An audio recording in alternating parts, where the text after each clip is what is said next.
Well, Dr. Henry Cloud is a clinical psychologist, and he's helped countless people through their mental health struggles. And in his new book, Why I Believe, Dr. Cloud shares what got him through his own battles. New York Times best-selling author, clinical psychologist, and leadership expert Henry Cloud has written 46 books and sold nearly 20 million copies worldwide. Growing up, he faced multiple challenges that led him into a deep depression. In his book, Why I Believe, Henry Cloud shares his journey of healing and also tackles important issues like miracles, science, and faith. Well, joining us live in the studio for more of his own story is Dr. Henry Cloud. Dr. Henry Cloud, thank you so much for being with us today. It's good to be with you guys. Yes, we are happy to have you. We're going to get into this book, Why I Believe, a psychologist's thoughts on suffering, miracles, science, and faith. But before we get more into the book, I want to get into more of your journey of faith, which you do mention in the book as well. I want to go all the way back to when you were just 4 years old. You started having... You sound like a shrink. Let's go back to when you were 4. Well, I do want to go back. You may lie down on the couch? I mean, unfortunately, we don't have a couch this morning. But, okay, so let's go back to when you were 4. You were having hip pain. What was going on during that time? I was a, thriving, walking around, playing and jumping 3.5-year-old.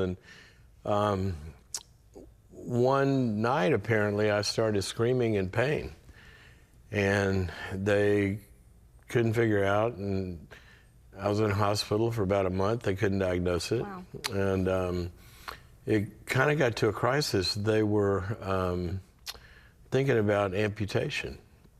And so actually at the meeting, this is the God part of it, at the meeting where they were going to discuss that, my mother had taken me to the appointment. The doctor was detained, wasn't coming in, and as she told it, she heard a voice that said, leave and take him to a specific hospital 250 miles away.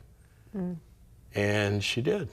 Wow. She walked out of the appointment, talked my otherwise reasonable father into this, and they took me to a different hospital where randomly I was assigned to a woman, orthopedic surgeon who had just moved there. Wow. And who had trained with the 2 doctors that had discovered how to diagnose and treat this or develop treatment for it. And she said, there'll be no amputation. I know what to do.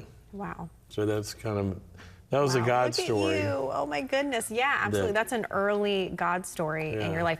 What was your relationship with God like, growing up into adolescence and as a teenager? Well, I always connected with God. My parents were kind of normal Southern church-going Christians. Not, nothing ballistic. Yeah. But mainly lived out their faith by serving the poor. And so I always believed in God and talked to him all the time. I knew he was real. Yeah. And then, but I had an issue. I liked God, I just didn't like his friends.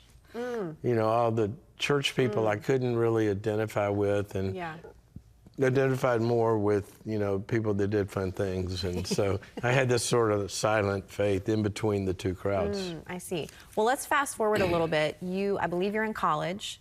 I am in college still. I never got out. You're still in college.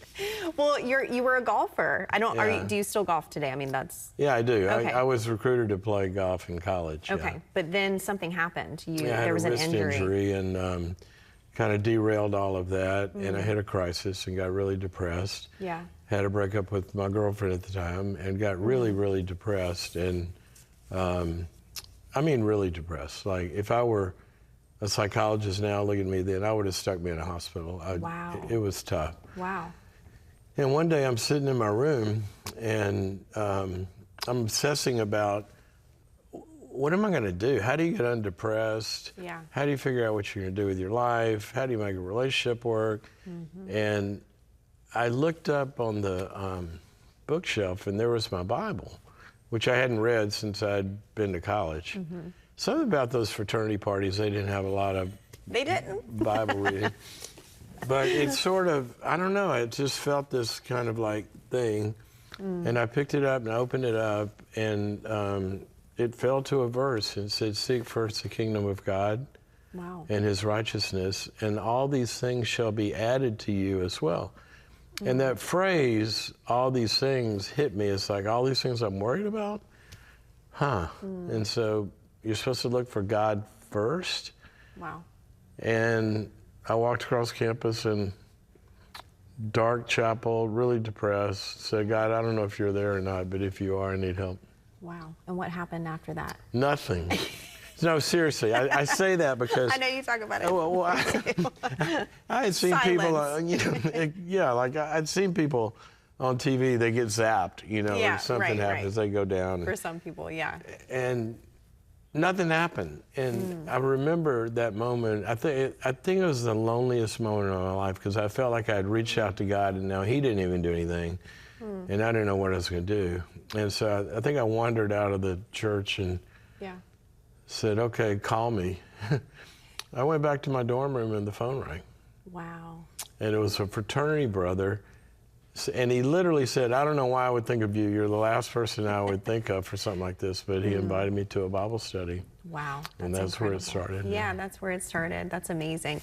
Well, looking back on those struggles, even during that time, but then previous struggles throughout your life, do you feel like that's or it has equipped you to do what you do today? Oh, absolutely. I mean, well, number one, I know what it's like to not be able to get yourself out of a deep, dark hole. Yeah. And so as I worked with people who were there, and many people can't understand what that's like, I do know what it's like. Yeah. But bigger than that, I know what it's like that you can be healed. Yeah. And you can not only get better, but actually thrive. And depression and all these things can be cured. Yeah. Well, why did you want to write this book? Well, it's kind of weird. So I do a lot of business consulting. I do a lot of leadership consulting, and I'm in what they call the marketplace. And a lot of my friends, the people I interact with, are not people of faith.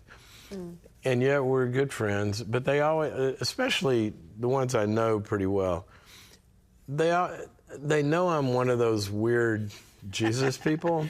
Yeah. But they kind of let it slide. But a lot of them, we've never really talked about it, because in today's environment, for some people, it's a difficult conversation to have. I mean, it divides families, and and that just wasn't okay with me for a long time. And I thought, dadgummit, I'm just going to write a book that explains to my friends why I believe this stuff. Yeah. And so that's originally why I wrote the book, for my friends. And I love that. what ended up happening was that Christians found it helpful, because they have people like that in their lives that they want to give the book to. And I'm sure it's even helpful for Christians, Well, that was surprising. I thought everybody knew all this stuff, because I had to go through a lot of doubts. The book tells a story, but there were supernatural things that happened that I knew God was real. Yeah. But then I'm in college at the time, and all my professors are telling me, well, the Bible's full of myths, and it's not true. And so I had to go through all these quandaries. And so in the book, I took all the intellectual obstacles that I faced and how they were answered for me. But the big part of it is, for me, is the story. I've got a whole section in there on miracles that I have personally either happened to me or been part of. And they're hard to argue with. That's amazing. I mean, you go through so many different topics. I mean, suffering, miracles, science, and faith. You include a bunch of science and faith things, but I wish we had more time, but we sadly don't. But I did want to ask you, for people who are watching, who are they feel like they're stuck, whether that's emotionally, spiritually, what word of encouragement or one maybe tip would you give to them to start the process and journey of healing?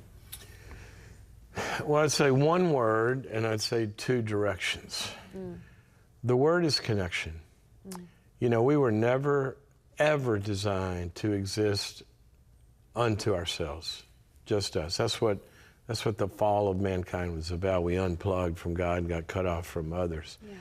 And so I think that as hard as it is, that you've got to, first of all, reach out to God. Do what I did. If you don't believe he's there, just ask him. And if you really, really want to know and you say, Jesus, I don't know if you're real or not, but if you are, please show me. Yeah. I need help. And then you reach out to another person who will understand or maybe bring something to the party. You know, maybe a good counselor or somebody. But do not try to climb out of this hole by yourself. Come on. And if you talk to somebody and they're not helpful, kick them to the curb and go to the next one. Go to somebody else. Because there's somebody that will. Right, right. Wow. Well, Dr. Henry Cloud, I just have to say, I get why people like to talk to you. You're very calming. Oh. It's a good thing. It's a good thing. Well, it's because my mother took Demerol when I was in the womb, I think. That's a true story, actually. A funny psychologist. We need people like you.